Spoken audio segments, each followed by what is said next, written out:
Welcome to another day of Ether Raids. We're taking on Lumi in this matchup here, and man, this one is going to be pretty tough. I don't even know if I'm going to be able to win this one because we got the bonus Rhea here. We got Caeda, who I am actually terrified of. Whenever I see him paired with any type of fire save unit, I know immediately that this defense means business. So yeah, I don't have a ton of options here, unfortunately, in terms of how to approach this, primarily because I don't have any ranged nukes that can take out this Neathhogger with Caeda's support. I have Emblem Lyn, but she will die. She does not win this matchup. I know because I'm running the same thing. And yeah, so that's just not going to work. Options: attacking from melee range. Pretty much everyone I have will probably die. Lately I've been noticing that Crom does die way more now into some of the near saves that are currently, in the game. He dies more frequently than he used to. Probably a haze slice difficulty there. Just not having haze slice on Crom, makes him a lot less bulky than he could be if I had the optimal build. But yeah, he takes 99 damage from that Rhea, and with the special charge on top of it, he just does not live, man. And I think she also is going to get some Deer having support since, well, of course she will, since Neathhogger is here. But yeah, man, my only option here is we're going to bait out the Felix here since he has the Celica Ring. That is definitely a weak point. Great, isn't that crazy? Felix is the weak point.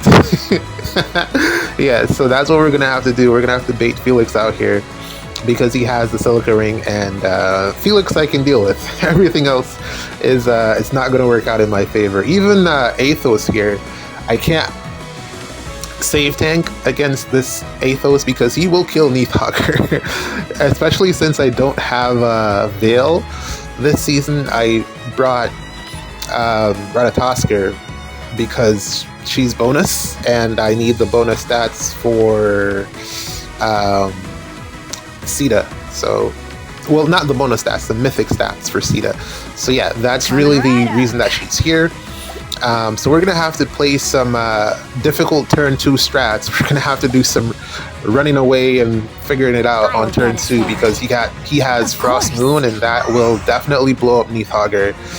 Well, not the Frost Moon, the fact that he's gonna double with the Caeda support that he's getting. He'll have enough speed to win a double check, as you say. I'm pretty sure. And then it'll definitely be 99 damage, and that's what he needs to do to kill Neathhogger. So if the first hit doesn't kill, the follow-up one will definitely kill Neathhogger. So we're gonna have to avoid Athos here like the plague.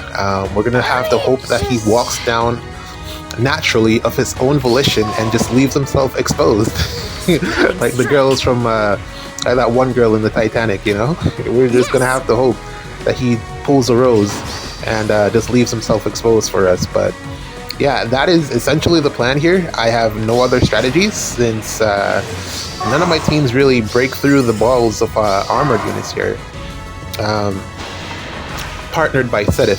Caeda is really the kicker here. Maybe I should start putting Blue Feud on some of my melee units, but then it's kind of hard to fit that in.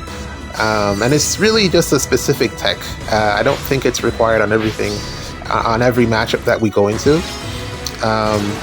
But yeah, we made it through that first turn, which I know we could do.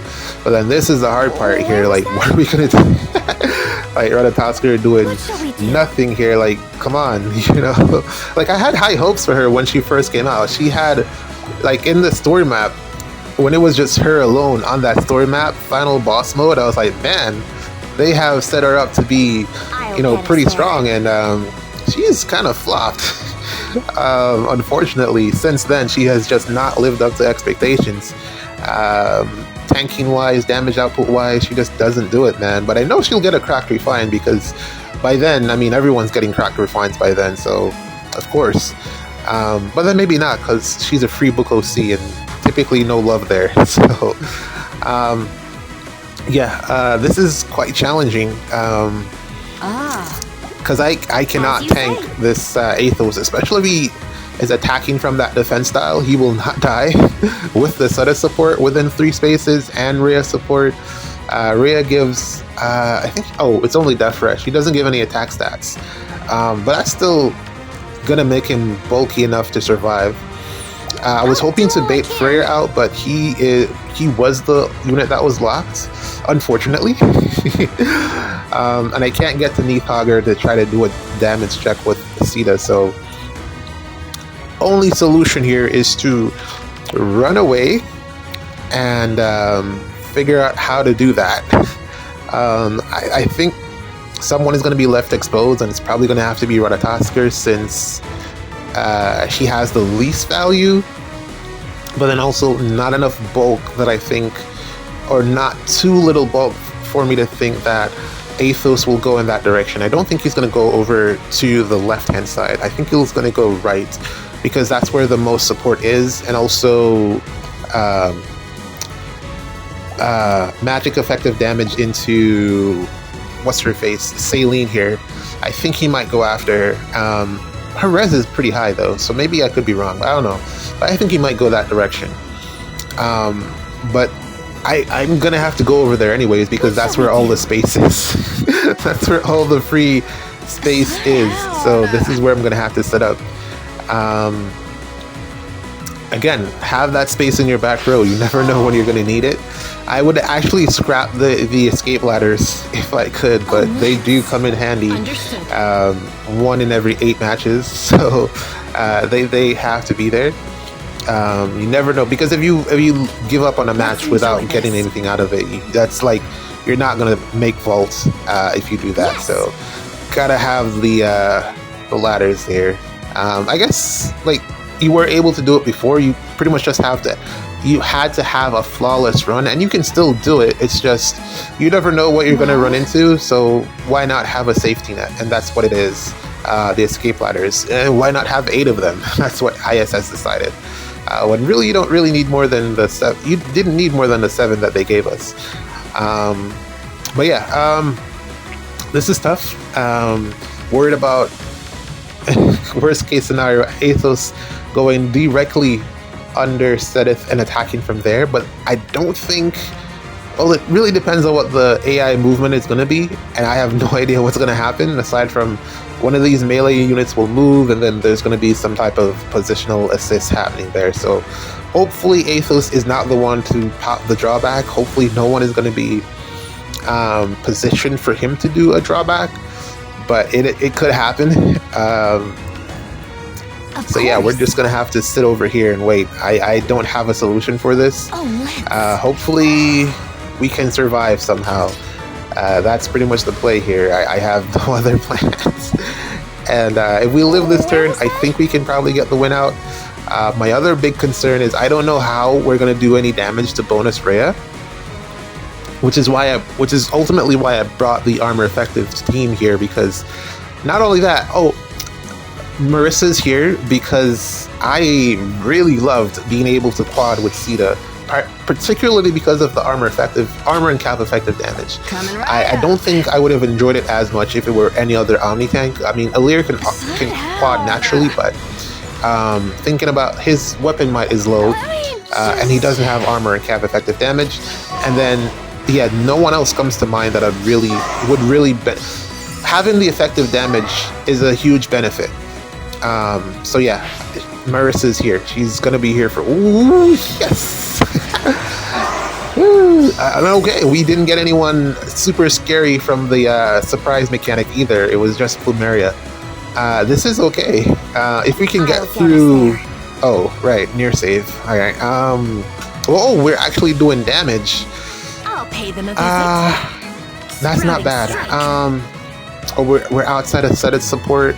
That's a lot of damage for, and again, that's because I'm hitting 4 times, so it's bound to be some damage when we add on the armor effectiveness there. I'm not getting the full drives out of Peony either, so that could have been more. Peony has like a +10 stat swing when you're getting all of the buffs. The problem here is I don't think I'll be able to follow up, so as you say. I don't have cancel on Caeda, so once she does this, she's stuck, which means I have to dance. And then, well, Celine can't kill Athos, and Caeda will then have to kill Freyr. Order of operations here. I'll do all I can. Ratatosker is... Yo, what does this do? Can you, like, help me? Like, help me do something. Don't just sit there. Man, this doesn't offer any offensive stats. Just healing. That's not great. You know it's bad when you start reading the skills. Yeah, you definitely know it's bad when you start reading the skills. Actually reading. Trying to save myself here. Yes, I'll do all I can. I think the thing is, if we miss the skill on Rhea, it's just pretty much GG's, because Athos will just hit us with the snipe, and that's GG's. I think we can get this though. Let's attack with Celine. Understood. Because I don't think I can do anything else with her. I'll pay them a visit. Since you can't take... it would have been great if you could have taken out... The thing is, I'm running Miracle on... Why am I still running Miracle on Celine? I could swap it to Flare. Understood. But then sometimes I like to attack into Neathhoggers. So that's probably why it's there. Man, we need a Miracle Ring. So that I don't have to do this, because this is not the optimal use. But then if she was running the Miracle Ring, then I couldn't attack with her using the Lin Ring, so...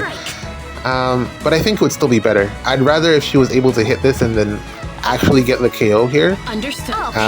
Instead of me just wasting... If she had Flare, we would get this, I'm pretty sure. If she had a special that could do damage, if she had a damaging special, we would get this kill on Freya here. And also Discord is cutting a lot of my damage, and then he has the flat damage reduction from Ather, and that's what I'm talking about, the armor effectiveness. It is really great to have. You really, you need it. This is the one time that the 99 times 4 actually matters, because we were doing this last week with Crom, and it ended up being just zeros.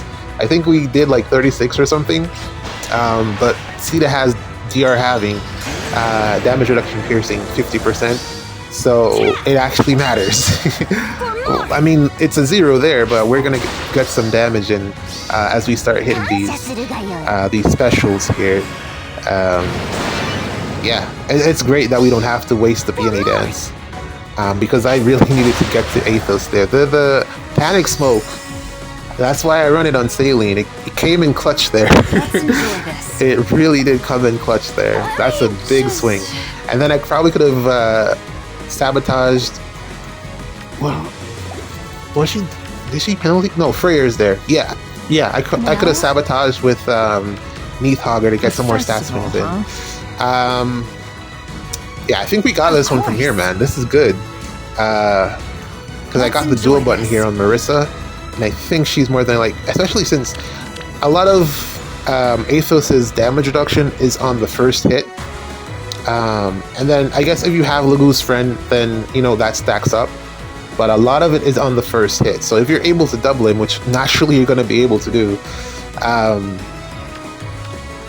probably you can get the kill. So imagine hitting 4 times, which is what Marissa is going to do. So she's definitely going to be able to get the kill on him. So we're going to do that. And then the rest of the units shouldn't be a problem. The only one that could potentially do something is Neathhogger. And again, Caeda handles that pretty well, man. I like it. I like that I invested into this unit. I said it from her release last year. I said it. She is going to age well because of the armor effective damage, and it's proven to be correct. Every other unit, I guess it was pretty obvious. I mean, pretty much every other unit with armor effective damage can still do, some amount of work, but she is just really, really good. Really good. What's bizarre to me? Well, probably not, but Valentine's Crom has sort of fallen onto hard times, but I think that's primarily down to the fact that he's a red unit. I think if he had a better color matchup into the Neathoggers, he'd still be doing fairly well. I guess a good option for him now would be Windsweep, so that he doesn't get counterattacked. But then also he just doesn't do any damage, so does it even matter? But I was actually surprised that he fell off, but he'll be back like rip-roaring once he gets his refine, so not too worried about that. But yeah, pretty much every I can't think of any unit that has armor effective damage that can't like function somehow in the current meta if you just give them skills and support. It ages really well. Even dual Ephraim, the only thing I'm missing on my dual Ephraim to start like using him consistently in probably different game modes, this is fine, is Brutal Tempest, because he's not an enemy phase unit. He really wants to clear phase. I could use him in SD if I had Brutal Tempest on dual Ephraim, because he can take out the snakes. He does very well against both of them. It's just he gets stuck there and then dies, so that's not great. But yeah, we're good now. We're good. This is over. Whew, okay, that was a very tough match. Really thought I would have lost there, but is this a hit and run, or what do you call this? Tanking, Omni tank? I don't know. The strategy paid off. Baiting Felix. Felix was the weak point in this defense. Like, think about that. That's crazy, isn't it? Felix was the main reason that I guess we could have probably getting up there and getting back would have been really hard. You know, attacked into near save Rhea and then ran away, but that would have been hard, and she would have done way more damage, so that would not have been recommended. So yeah, this worked out fine, and we're gonna clear this. We're just gotta get the boss, and yeah, we should be good. It's Seth's defense style. I'm gonna put that down to the defense style. Seth gets really bulky. I'm really wondering what his best build is, because I have so many skills on him and he just fills so many roles.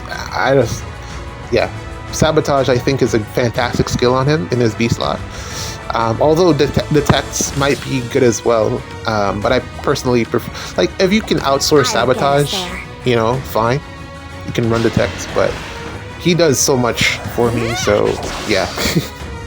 You know, oh, I had a thought. Divine Codes. I'm actually like worried about some of the units that are on the Divine Codes. Like Caeda is one of the units that's actually on the Divine Codes. I know the thing about the Divine Codes is that every other Divine Codes, if you look at all the units there, none of them are really like good anymore. Like if you just go back, like even the most recent one, like the Divine Codes typically last what, like a year? And it's crazy that pretty much the majority of the units on the Divine Codes have fallen off by the time that the new set of Divine Codes come out, and they're pretty much just there for their fodder. And I find that so interesting, and also a good indication in terms of what units to just not invest into. And it's kind of weird because I've invested into Caeda and she's on there, and Hector is on there, and Tamara, well, Tamara's not on there, but a lot of really meta units are on there, like for Mortis and stuff. So I don't know what that spells. Like, is this the end of that being a trend where the unit is just completely useless by the time the next batch of Divine Codes come out? Or is this just an indication that we're going to get even more powerful units, so by the time next year comes around, none of these... Imagine a game where Caeda is useless, where Hector is useless, for Mortis useless by next year. That's kind of what I'm looking at that, and that's what it's saying to me in my head. None of these units are going to be good anymore by the time next year comes around. Next year March comes around, and I just can't picture it. Like, what type of power creep are we going to get where we won't be able to use Winter for Mortis in a year? I mean, far saves will fall off naturally, so a lot of them do transition to near saving after that, but for Mortis is really strong. Caeda is really strong. A lot of the units that are on the path, all of the path, the Neathoggers there, Hearthvulgar, New Year's Hearthvulgar, based off my analysis should be tested within the next year. Understood. So I don't know, man. Interesting things ahead. Maybe it's just a theory. Maybe I'm overthinking it. But you look back at it, man. A lot of those units on the Divine Codes are pretty much no longer good, except, you know, Brave Crom, who just is ageless. A rare exception probably falls more into the armor effective bracket, and he's just amazing. So I guess he's an exception. But a lot of those units in the Divine Codes batch are all really bad. So that's an indication of where I just take it as an indication of where the game is heading. Yeah, man. Make of it what you will. But I'm worried about some of my investments. Primarily Caeda. I think she will fall off naturally by next year because she's gonna. There's no more that I can give to her in terms of speed, and units are just gonna get faster. And she's already getting outsped, so that I can see that happening. But that's for tomorrow, man, or next year rather. GG's, really.